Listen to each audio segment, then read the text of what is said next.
Sunday suspense শুধুমাত্র radio Mirchi 98.3 FM A it's hot. Bangla সাহিত্যের রোমাঞ্চকর কিছু গল্প দিয়ে সাজানো আমাদের এই বিশেষ নিবেদন সানডে সাসপেন্স। আজ আপনার জন্য হেমেন্দ্র কুমার রায়ের আধ খাওয়া মরা। হেমেন্দ্র কুমার রায় জন্মেছিলেন 1888 খ্রিস্টাব্দে। কিশোরদের জন্য লিখে গেছেন অনেক রহস্য অ্যাডভেঞ্চার। অলৌকিক এবং ভৌতিক গল্পেও তার জুড়ি মেলা ভার। তার সৃষ্টির মধ্যে উল্লেখযোগ্য জয়ন্ত মানিক এবং ইন্সপেক্টর সুন্দরবাবু। তার লেখা বিখ্যাত বই বলতে যখের ধন, জয়ন্তের কীর্তি, আবার যখের ধন ইত্যাদি। শুধু লেখক নয়, তিনি ছিলেন একজন সফল গীতিকার। তার মৃত্যু হয় 1963 খ্রিস্টাব্দে। আজকের গল্পটি আমরা নিয়েছি পত্রভারতী থেকে প্রকাশিত হেমেন্দ্র কুমার রায় কিশোর ভৌতিক সমগ্র এই সংকলনটি থেকে। প্রধান চরিত্রে ফকির, নিধিরাম, নগেনের দুই ছেলে, নগেনের স্ত্রী, মাঝি এবং নগেন দলুইয়ের ভূত। গল্প পাঠে দ্বীপ। শুরু হচ্ছে আধ খাওয়া মরা।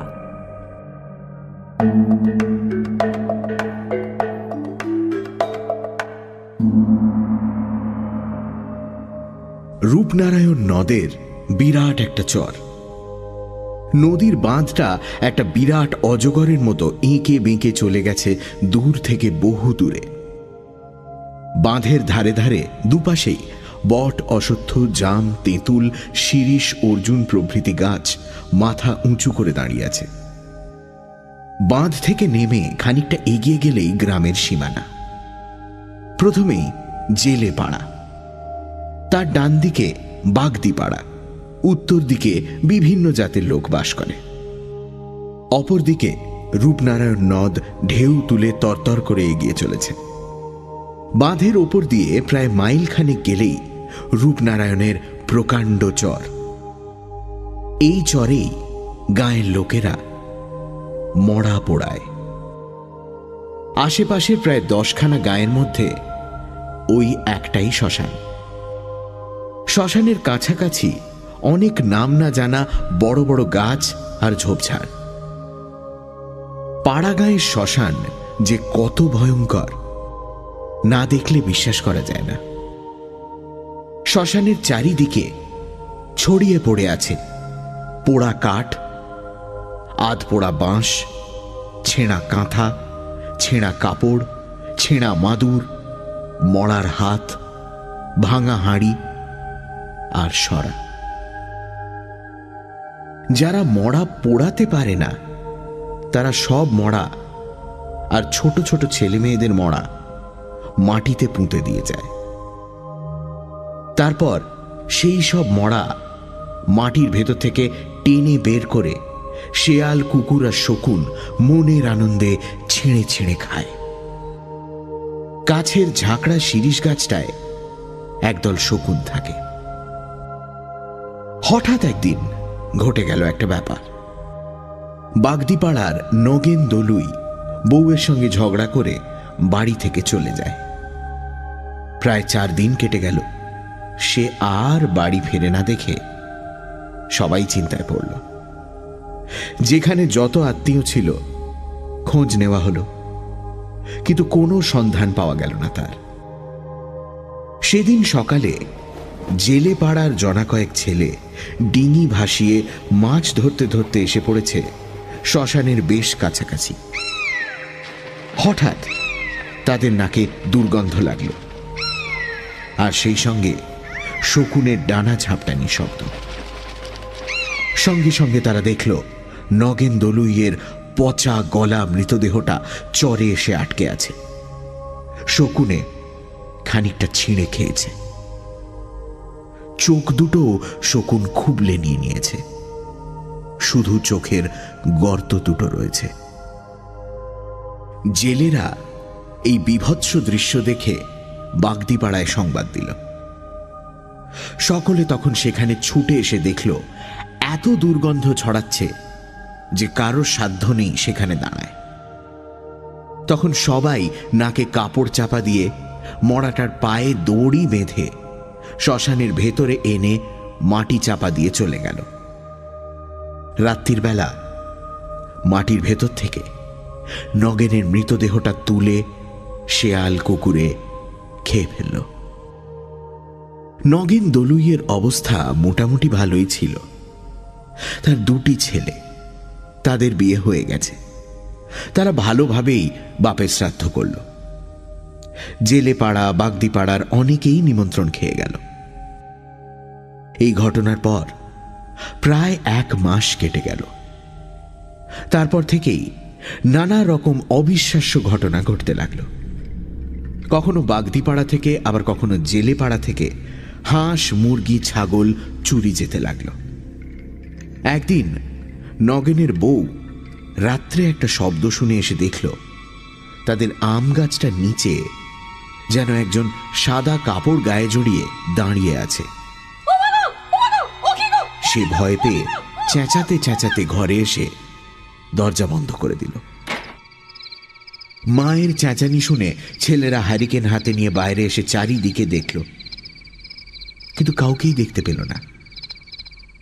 তখন তারা বলাবলি করতে লাগলো ওসব মনের ভুল, গাছের ছায়া দেখে মা ভয় পেয়েছে।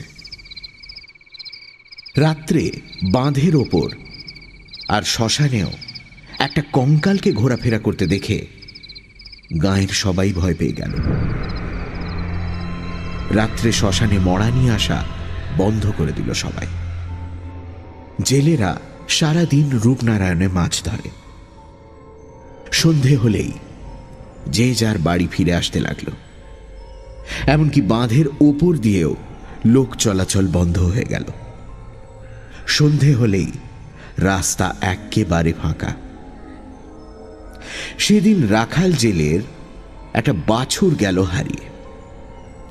সারাদিন খোঁজ করা হলো, কিন্তু কোথাও পাওয়া গেল না বাছুরটাকে। একদিন পরে একজন লোক শ্মশানের দিকে এসে দেখল রাখাল জেলের বাছুরটা মরে পড়ে আছে। তার আধখানা কে যেন চিবিয়ে খেয়েছে।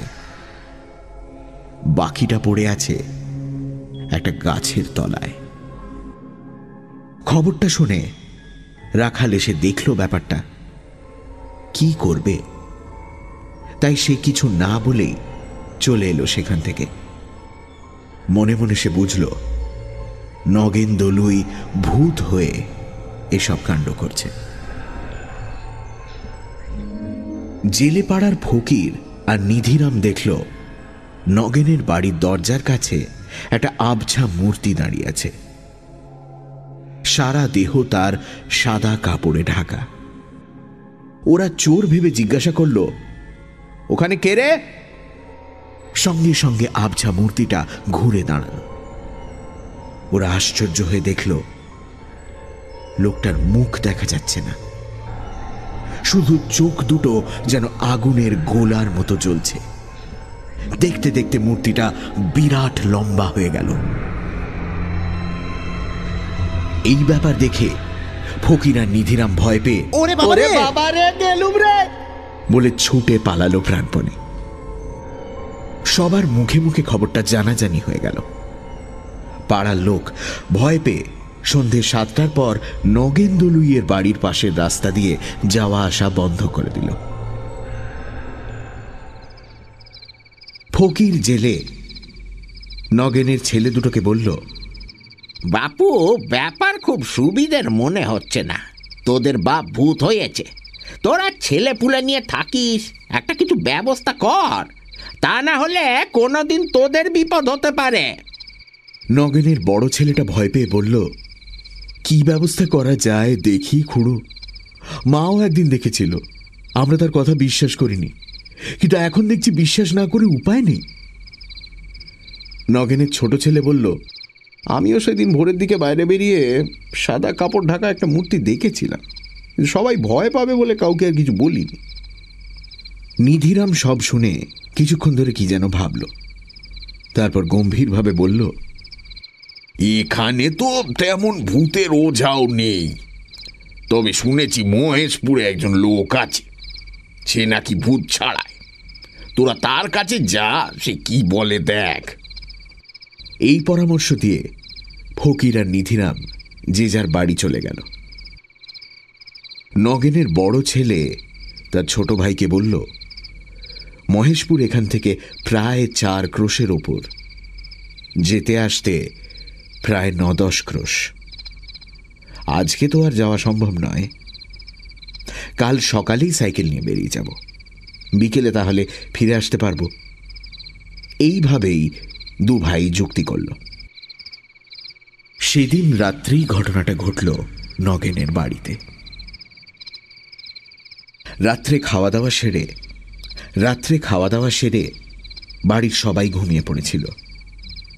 রাত তখন প্রায় 2-2:30 হবে। হঠাৎ হাঁস মুরগির ঘরে ঝটপটানি আর কোঁক কোঁক শব্দ শুনে ঘুম ভেঙে গেল নগেনের বউয়ের। নগেনের বউ ভাবল বোধহয় হাঁস মুরগির ঘরে শেয়াল ঢুকেছে। এই কথা মনে করে সে একটা হ্যারিকেন জেলে আর একটা লাঠি নিয়ে বেরিয়ে এলো ঘর থেকে। উঠোনে পা দিতেই সে দেখল খুব লম্বা একটা লোক দাঁড়িয়ে আছে উঠোনের মাঝখানে। তার লম্বা লম্বা লিকলিকে হাত দুটোতে দুটো মুরগি, আর সে মুরগি দুটো ছিঁড়ে চিবিয়ে খাচ্ছে। এই দৃশ্য দেখে নগেনের বউ আ করে চিৎকার করে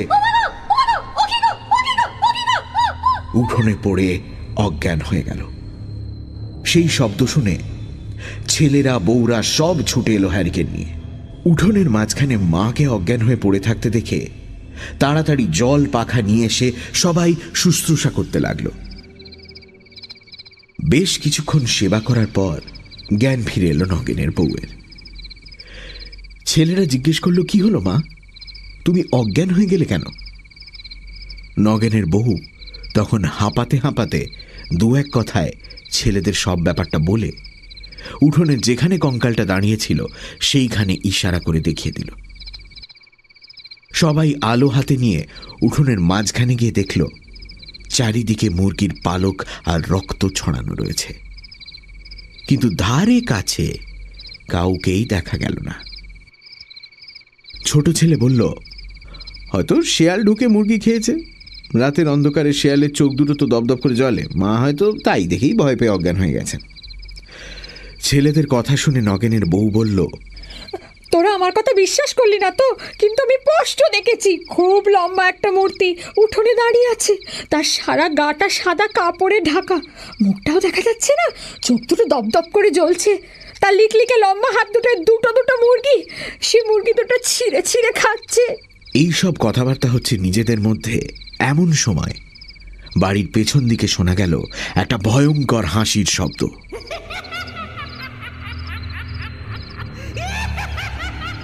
সেই হাসির শব্দ শুনলে বুক কেঁপে ওঠে।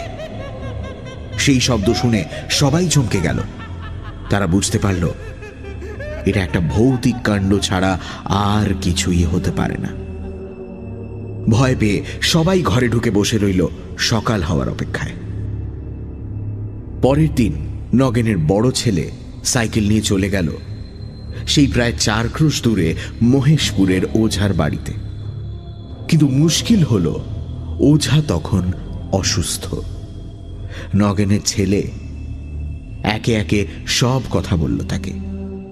ওঝা সব কথা মন দিয়ে শুনে বলল, দেখো বাবা, আমার বয়স হয়েছে, তাছাড়া আজ 1 সপ্তাহের ওপর আমি হাঁটতে পারছি না। একটু সুস্থ হলেই আমি গিয়ে সব ব্যবস্থা করে দেব। এখন বলো, তোমাদের ঘরে মোট কতজন লোক? নগেনের ছেলে বলল, সব শুদ্ধ 8 জন। ওঝা বলল, আমি তোমাকে 8টা মাদুলি দিচ্ছি, কালো সুতোয় বেঁধে হাতে বেঁধে রাখবে, আর ছেলেদের গলায় বেঁধে দেবে। আর এই 4টে পেরেক দিচ্ছি, তোমাদের ভিটের 4 কোণে পুঁতে দাও, তাহলে সে আর তোমাদের বাড়ির সীমানায় আসতে পারবে না। এই কথা বলে ওঝা 8টা মাদুলি আর 4টে বড় বড় পেরেক তার হাতে দিল। পেরেক আর মাদুলি নিয়ে নগেনের বড় ছেলে বিকেলের দিকে ফিরে এলো। তারপর ওঝার কথা মতো সকলকে মাদুলি পরানো হলো আর পেরেক পুঁতে দেওয়া হলো।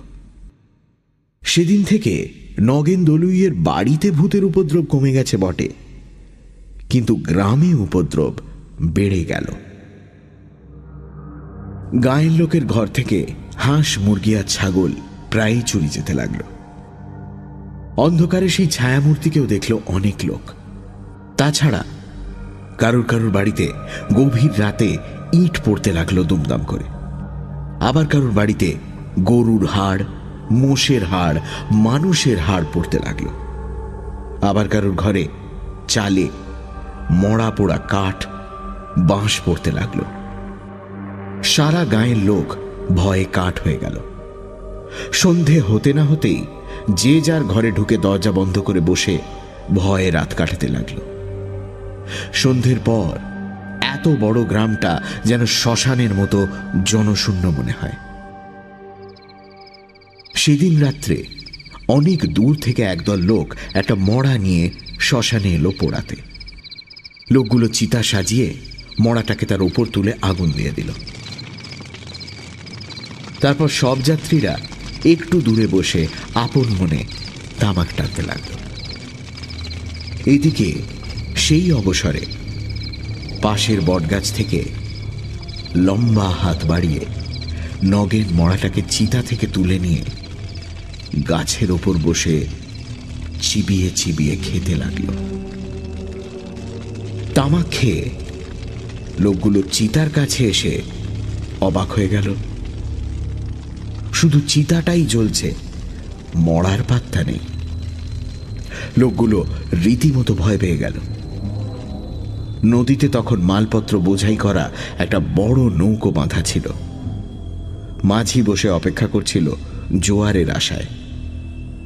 নৌকোর ছাদের ওপর হালের কাছে বসে মাঝি তামাক খাচ্ছিল। অনেক আগেই সে ব্যাপারটা লক্ষ্য করেছিল, কিন্তু শবদাহকারীরা পাছে ভয় পায়, এই জন্য সে চুপ করে দেখে যাচ্ছিল। সব যাত্রীরা যখন ভয় পেয়ে বাঁচাও বাঁচাও বলে চেঁচাতে লাগলো আর নৌকোর আলো দেখে সেদিকে ছুটে গেল, তখন নৌকোর মাঝি চেঁচিয়ে বলল, ভয় পেও না তোমরা, ওইখানে দাঁড়িয়ে থাকো, আমি যাচ্ছি। মাঝির কথা শুনে সব যাত্রীরা সেইখানেই দাঁড়িয়ে ভয়ে কাঁপতে লাগলো। নৌকোর মাঝিটি ছিল একজন বেশ নামকরা ভূতের ওঝা। সে একটা পুঁটলি হাতে নিয়ে আর এক হাতে হুকো নিয়ে নৌকো থেকে নেমে এলো শ্মশানে।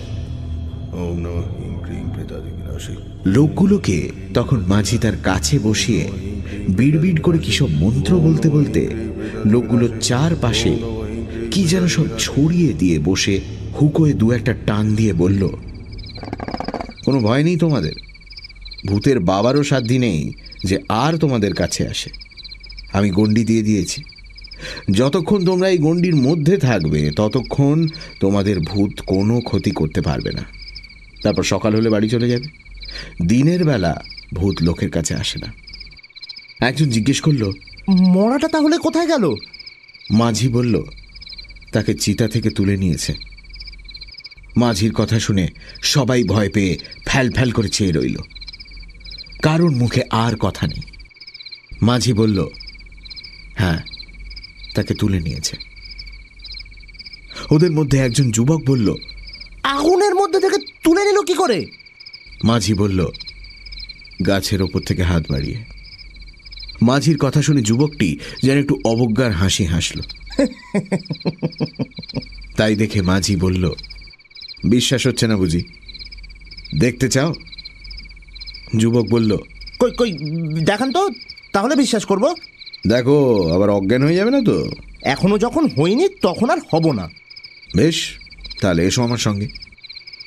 এই বলে মাঝি তাদের সঙ্গে নিয়ে বটগাছের ওপর ইশারা করে দেখিয়ে দিল, ওই দেখো।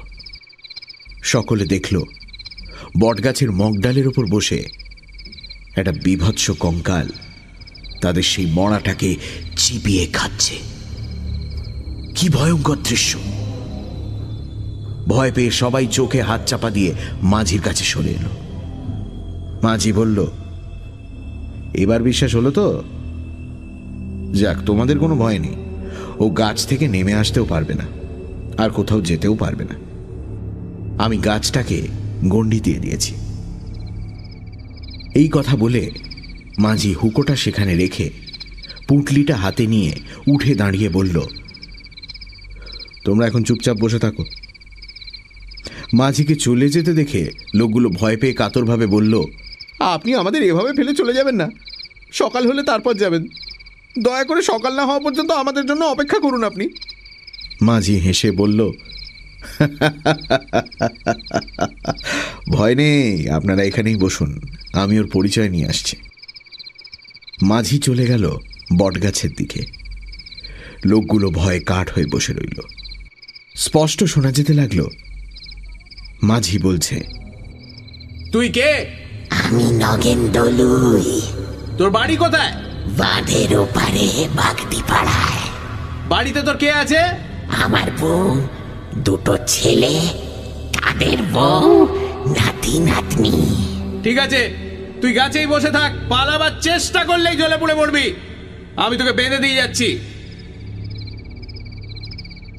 মাঝি আবার ফিরে এলো। লোকগুলোকে বলল, সকাল হলেই আপনারা গাঁয়ে গিয়ে লোকজনদের ডেকে নিয়ে আসবেন। দেখতে দেখতে পূর্ব দিক ফর্সা হয়ে এলো। গাছে গাছে পাখি ডেকে উঠল। একটু পরে সকাল হলো। দুজন লোক গাঁয়ে গিয়ে এই সংবাদ দিল। গ্রাম থেকে বহু লোক এলো দেখতে। নগেন দলুইয়ের ছেলে দুটোও এলো। সবাই এলো বটগাছের নিচে। গাছের ওপর তখন কিছুই দেখা যাচ্ছে না, শুধু একটা মড়া ঝুলছে দেখা গেল। মাঝি বলল, মড়াটাকে ফেলে দে নগেন। সঙ্গে সঙ্গে দমাস করে মড়াটা মাটিতে পড়ে গেল। সবাই দেখে তো অবাক, মড়াটার খানিকটা মাংস কি যেন খুবলে খেয়েছে। মাঝি বলল, নগেনের ভূতই মড়াটাকে চিতা থেকে তুলে নিয়ে গিয়ে বসে বসে খেয়েছে। দিনের বেলা তো আর ওদের দেখা যায় না, তা না হলে আমি দেখিয়ে দিতাম। মাঝি এবার বিড়বিড় করে কি সব মন্ত্র বলে উঠতে গাছের ওপর থেকে খনখনে গলায় নগেন বলে উঠল, এবার আমাকে ছেড়ে দে, ছেড়ে দে। মাঝি বলল, তুই একেবারে এদেশ থেকে চলে যাবি। না, যাব না, না, যাব না। আমি এখানেই থাকবো। এখানে থাকবি কেন? এখানে আমার বউ ছেলে রয়েছে। তাছাড়া বউটার জন্য আমি জলে ঝাঁপ দিয়ে মরেছি। ওকে আমি ঘাড় মটকে শেষ করবো।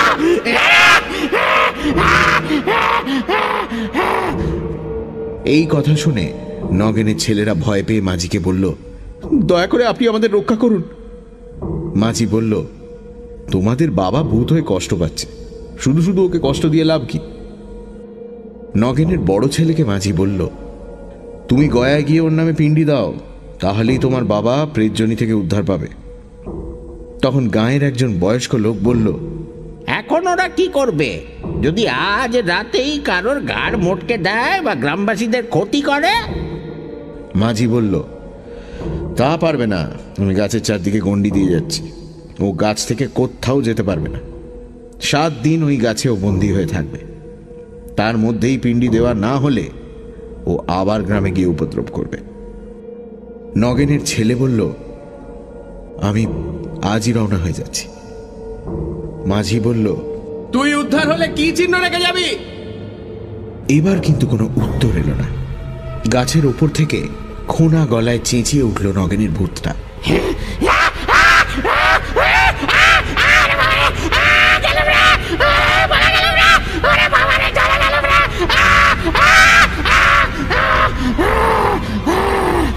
মাঝি বলল, বল কি চিহ্ন রেখে যাবি? নগেনের ভূত বলল,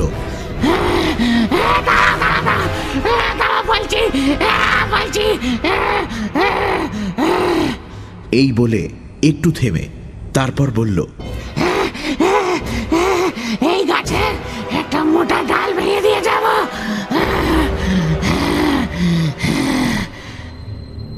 মাঝি তখন লোকগুলোকে বলল, আপনারা মড়াটা নিয়ে পুড়িয়ে দিন।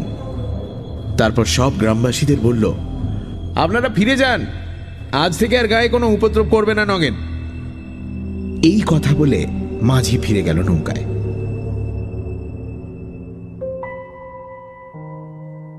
সব যাত্রীরা আবার নতুন করে চিতা সাজিয়ে আধ খাওয়া মড়াটাকে পুড়িয়ে ফিরে গেল যে যার ঘরে। নগেনের বড় ছেলে রওনা হয়ে গেল গয়ায়। সে যেদিন নগেনের নামে গয়ায় পিণ্ডি দিল, সেই দিন দুপুরেই মড়মড় করে ভয়ঙ্কর শব্দে বটগাছের একটা ডাল ভেঙে পড়ল। অবাক হয়ে গ্রামবাসীরা দেখল সেই দৃশ্য। সেদিন থেকে গায়ে আর কোনো ভূতের উপদ্রব রইল না।